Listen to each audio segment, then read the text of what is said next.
Good evening, ladies and gentlemen, and welcome to this main roster extra on a Saturday night on the Jez Show podcast network. My name is Jeremy. I'm joined by my co-host Daniel. How you doing? I'm doing good. How about you? Yeah, Saturdays are weird. It is a little bit weird, isn't it? Yeah, but I'm glad that we could squeeze this little extra bit in to predict Payback. It's because I keep thinking it's Backlash because this pay-per-view is acting basically like Backlash used to for the WrestleManias. Back in the day. But yeah, Payback, Backlash, whatever. It's barely a pay-per-view. It's pretty much just a Raw and SmackDown combined. It's a thrown together thing. Yes. Yeah. But speaking of SmackDown, before we do crack into the predictions, I just want to spend a little minute talking about the last 40 seconds of this week's SmackDown. For those that haven't seen it yet, spoilers incoming. What's his face? Adam Pearce, of all people. All night has been chasing around trying to get the Fiend, Braun Strowman, and Roman Reigns to sign the contract for the Universal title match at Payback. And Roman Reigns is difficult to find and is just generally difficult throughout. But then, right at the end of the show, he finally gets hold of Roman Reigns, who acts like a bit of a dick, and then signs the contract, goes on a little bit of a verbal tirade about how, he's going to dominate and take the championship. And that's not a prediction. No. And then, to their credit, they managed to get a fairly decent reaction out of the Thunderdome screens at that point. And it pans across to Paul Heyman sitting next to him, who says Paul Heyman things. I didn't really hear what he was saying. I was too busy clapping at that point. Too busy What did you think? I thought it was good. I really hope, I kind of hope that he is turning heel. I really hope it. I hope he gets a different entrance theme. Hope he gets different attire, ring attire. I hope everything changes and he becomes like this badass, the big dog badass guy. Can you do that again? Yeah, it's like a Tourette's thing. You just go, the big dog. Yeah. One more time. Yeah. What you want me to say? The big dog. Oh, it's Saturday night and Dan's been drinking since midday, apparently. That's pure vodka in his glass. I was looking at him. All right, so you told me what you think of it. Now, what do I think of it? You tell me that. What, of everything that's going on with him and Paul Heyman? Well, it just Reigns in general now. I think you're looking forward to this and that you're clapping a bit. Yeah. I mean, up. I am on record as not really a Roman Reigns guy. But that's because I wanted him unleashed in his full potential as a badass heel. As the big dog. As the big dog. Because nobody liked him anyway. Okay. No. Apart from like 4-year-old children and little girls. So he needed to turn heel so that people would like him. Sounds weird, but that's the way wrestling works, unfortunately. Adult people on side a bit more. Yeah. And I think putting him with Paul Heyman is an absolute stroke of genius. Yeah. It's akin to the WrestleMania 17 main event that we watched a couple of weeks ago when Austin finally teams up with McMahon. Vinnie Mac. Because it's like, the all-time babyface finally siding with his worst enemy. Yeah. The biggest heel in the company. So it's cool. I really like it. I'm down for it. There's a theory floating around that I kind of hope is true. It is that Roman Reigns and Paul Heyman are associated with Retribution, which Mm. I would be so down for.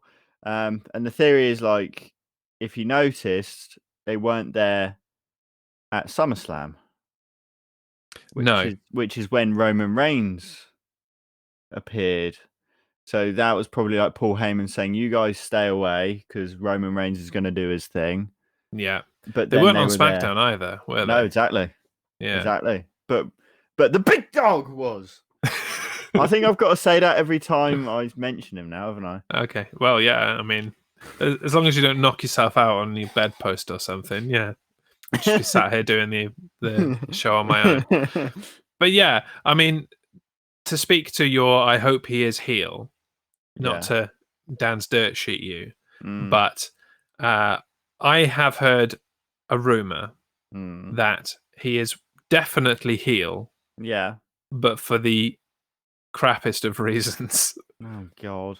And it's that Vince McMahon, in his infinite wisdom, believes that nobody's going to like Roman Reigns anymore because he turned his back on the fans by shielding from COVID.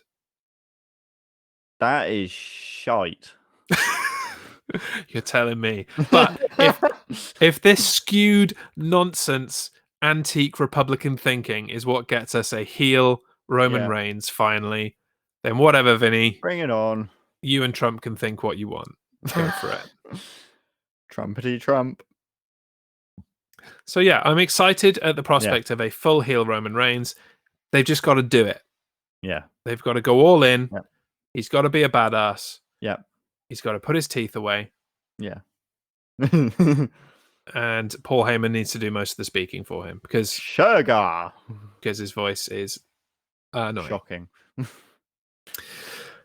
Anyway, that's not why we're here. I just wanted to throw that in as a little excited thing from the end of SmackDown because I literally just stood there going, "Well done." At the end of SmackDown. That's how much I enjoyed Paul Heyman's appearance there. Yep. So let's do this in reverse order from the Wikipedia page. The first match they have listed was actually only announced this morning on Talking Smack, I believe. I may be wrong there, but I think I'm correct. Big E versus Sheamus. What do we think about this? You can go first. I think Big E's going to win because he's getting that momentum coming towards a singles championship, hopefully. Yeah. So I think Big E, but at the same time, there's not really been much build. Most of the matches in this card. Yeah. But I don't think there's been much build. I mean, if it was Big E versus The Miz, I think that would be a bit more reasonable because the Miz said a load of stuff about him recently. Well, there was the stuff that happened between Big E and Sheamus on the SmackDown before SummerSlam as well. They've kind of run concurrently the Sheamus and the Miz kind of antagonism of Big E. So I think this Sheamus match does kind of make sense. I thought they might have built a bit more to it and done a bigger rivalry out of it.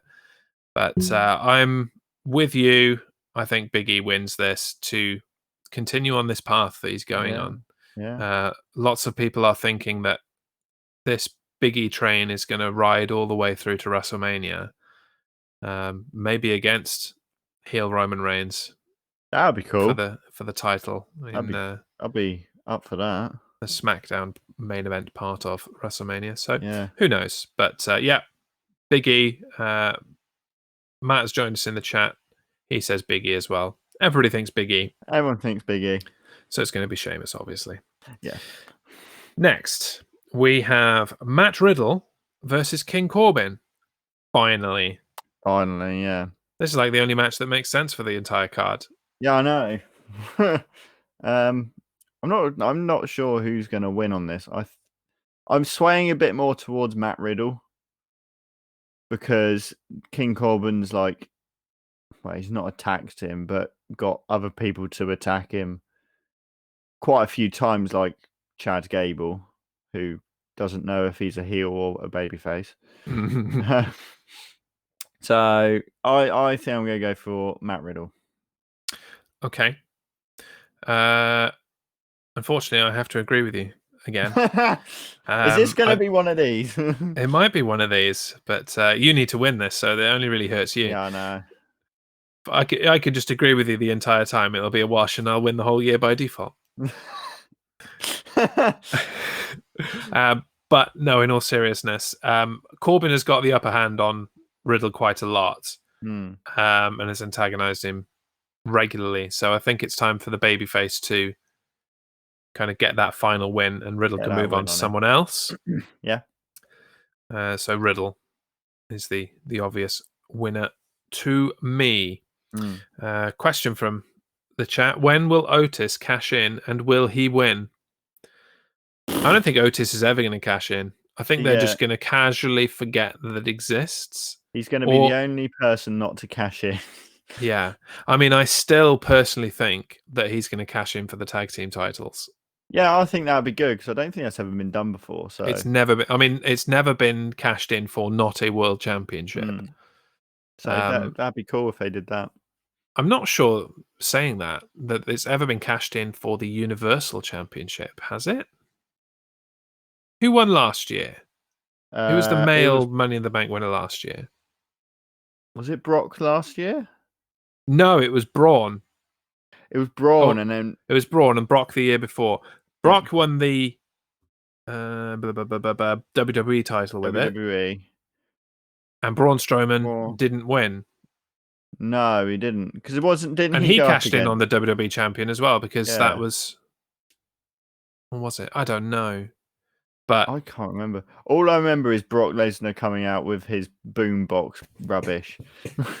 And then he got in trouble with WWE for it, didn't he? Oh, did he? He got in big trouble. Stephanie McMahon put a video on YouTube about it. Wow. Saying that he has been fined and told to basically stop being a git. Well, real life, not serious. kayfabe. And they said it was disrespectful to the contract and like the prestige and honor of winning the Money in the Bank contract. It was like, oh, good God. Really? It's the only good thing Brock Lesnar's done in 8 years. I know. He was just having a laugh, and it was brilliant. It was great. Literally, it's the best thing Brock Lesnar did. Yeah. Okay. Anyway, slight digression, but yeah. So I don't think it happens this week. God no. The cash in. If no other bold prediction comes out of that, it's not going to happen this week. No. Next match, the Mysterios versus the Church. Do you want me to go first this time? Yeah, this one. Go on, you go first. The Mysterios win. It's that simple. Especially after Rollins won at SummerSlam. I'm going to agree with you. Because they got the redemption, and they got to redeem themselves. Yeah, and it's, as I said on our show last Tuesday, everything after this point is pointless now because Rollins won for some reason. Like, Dominic Mysterio should have won the match at SummerSlam. Otherwise, what's the point in anything else happening? And this match is a perfect example of why bother. So the Mysterios win. Ronald and Dom. Ronald. Raymond and Dom. Raymond Mysterio the second. That is full title. Yes. That is going on a t-shirt. Next up, the pay-per-view. No, not the pay-per-view debut. We did Survivor Series, I guess. But the kind of main roster pay-per-view debut of Keith Lee against Randy Orton. Oh, bask in his glory. And they changed his goddamn music. Yeah, got in there before me. What is that nonsense music? Oh my God, I was so angry watching Raw. I know, I love Keith Lee's music, the whole bask in his glory, and it carries on like that. But then it kind of got into that generic rock. It's nonsense. It's absolute nonsense. Crap. What are you doing? I was like trying to rationalize in my head why they would possibly do this. Yeah. And the only thing I can think from watching Raw and trying to think like Vince McMahon, which is difficult, is that they are trying to turn Keith Lee into kind of more like his real life persona of this highly intellectual, well-spoken, but gigantic, can jump around and squash you and also do moonsaults off the top rope guy. And so him rapping his own entrance music is not very highbrow. Yeah. But neither is the generic crap they've given him either. So, well, I've got this is a bit of a rumor for you now. Dirty. Apparently, WWE and the people who make the entrance music, I think they're called CFO $. It's not them anymore, but no, but there's new people now. They had a very severe falling out.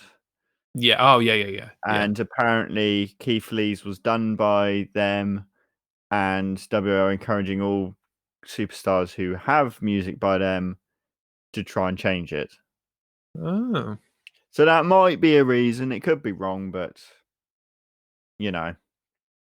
It's a shame because I really liked a lot of the music that CFO CFOs. We never got to the bottom of how to pronounce that, but yeah, I really liked a lot of their music. The entrance music of the last 4 or 5 years since they stopped using whoever it is, Shinedown for everything. There's another entrance music. Hey, Shinedown will do it. Hey, we need another entrance song. Shinedown will do it. Yeah, so crap music. But who do you think wins? Oh, Keith Lee. Okay, we're going to differ. Oh. I think Randy Orton wins. Oh. Oh. I don't know why. Why? Because I think it's too early for Keith Lee to be getting a main roster win over arguably the top guy in WWE right now. And I don't think it comes like cleanly or easily. In the chat, Matt says Edge to interfere and cost Randy the match.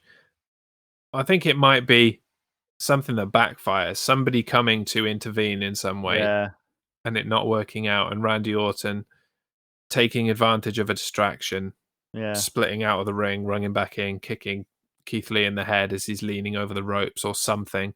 It's gonna be a heel victory, but I think Orton wins this. Okay, so that's our first difference. It is. Yeah. It could all come down to that one match. Exactly. And why was Keith Lee wearing like a vest thing? You mean in like a singlet? Yeah. All of a sudden he started wearing that. Again, same reason. Turn him into a more highbrow, high class superstar. Greetings and salutations. He's not. My name is Keith Lee. He's not going to be like Damien Sandow, is he?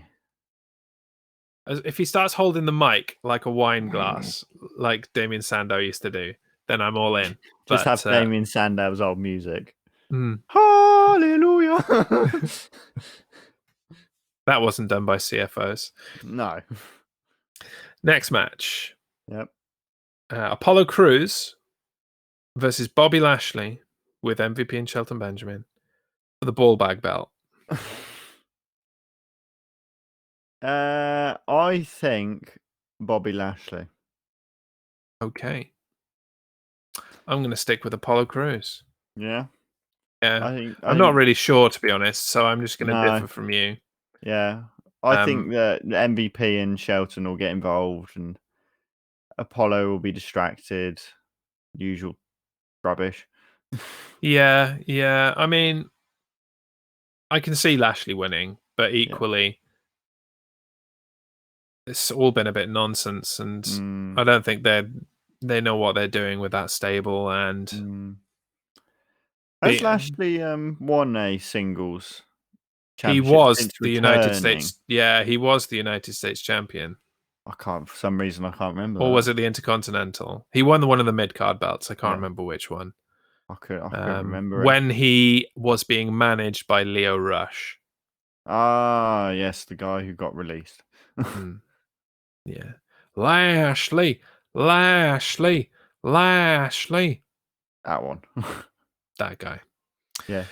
But yeah, I mean, the way they've been kind of having Cruz go over all of these guys in the Hurt Business under no real common sense whatsoever. Just doesn't surprise me if they do it again, to be honest. Yeah. Right, to the real meat and bones of this event now. Yeah. The women's tag team titles. Oh, God. Bayley and Sasha Banks against Shayna Baszler and Nia Jax. Why is it them family two? Friendly? Why is it them two? I don't know. Honestly, can't tell you. Ask Vince. I'm gonna say Bayley and Sasha retain. Because why would you put the belt on those two? Oh.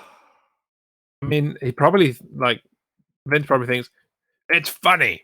These guys don't like each other. It'll be really funny to have them be the tag team champions. To be honest, John Cena was tag team champions with The Miz. Yes. And David Otunga. Yes. So this is possible. And MVP and Matt Hardy were the tag team champions. Yeah. Whilst embroiled in a feud with each other. Yeah. There is precedent for this, and they really don't know what to do with Shayna Baszler and Nia Jax at the moment. No. But here's an idea. Put them against each other. Not with each other. Against each other? Idiots. What are you talking about, you madman? Madness! Right. Main event. Yeah. The Fiend defending his newly won Universal Championship against Roman Reigns with Paul Heyman and Braun Strowman with no hair. You had to get that in there, didn't you? Mm-hmm. I'm going to say with his lovely gnashers, and I've got to do the move, I'm going to go for the big dog. You got to do it with teeth as well. The big dog. Perfect.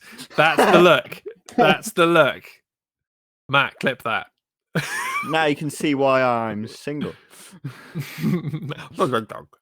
Yes. I, again, agree. So we differed once in this event. No, twice. Twice. Okay, well. Yeah. Reigns is obviously favour of the month again. And they're going to put the belt on him. Yep. And they're using the Fiend as the whipping boy instead of having him go over Braun Strowman. Because they still want to use Braun Strowman, apparently. Why are they using the Fiend as that sort of thing? I don't know. I mean, the other side of the coin, you could argue, I don't believe it, but you could argue that they're just trying to put a lot of reigns on Bray Wyatt. So he will win it and then lose it and win it and lose it and just stack up some title reigns to catch up for the other 8 years that he didn't really win much. He only won one WWE championship. But I don't buy that for a second. I've just thought of something. Don't hurt yourself. It is Saturday. I know, it's dodgy. As we saw on SmackDown, Alexa Bliss is starting to turn.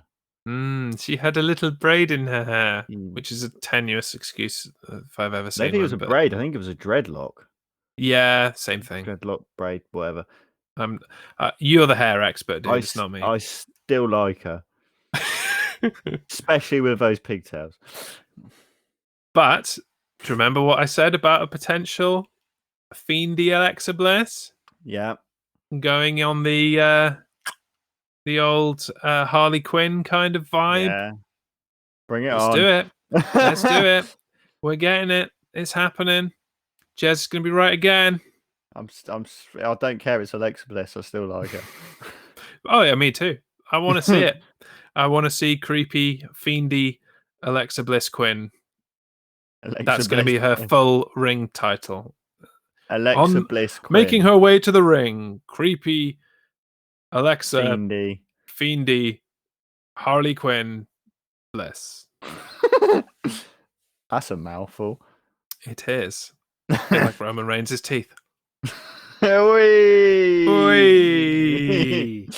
It doesn't get any better than that, folks. So on that note, we'll start to draw this main roster extra to a close. Yeah. One other thing that we must say, if you tune in to the main roster on Tuesday, you'll have missed it. Yes. Because for 1 week only, we are doing the main roster on Monday night. Yes. So at 8:30 p.m. Monday night, we will review the Payback pay-per-view. And then I'm pretty much going to be going straight into 2-minute warning from that. So it's going to be a big evening. Boom. Duff Valley's joined right at the end. Welcome, Duff. You're a bit late, mate. You've missed all the predictions. But you can watch again on Twitch, on YouTube tomorrow night, or listen again on the Jez Show Podcast Network. Cha-ching, plugged all the things I need to. Where can people find you on social media? Twitter at StannyT259. Come and bother me with what you think of Roman Reigns' teeth. And my big dog shouty thing. Yeah, give us one more big dog before we go. What, you mean the big dog? Oh, Christ on a bike. Okay, and on that note, I'm going to start to play out the music. Thank you for tuning into this extra main roster. We'll see you on Monday night for a main roster talking about Backlash. Yeah. Thank you very much. Good night. See you later.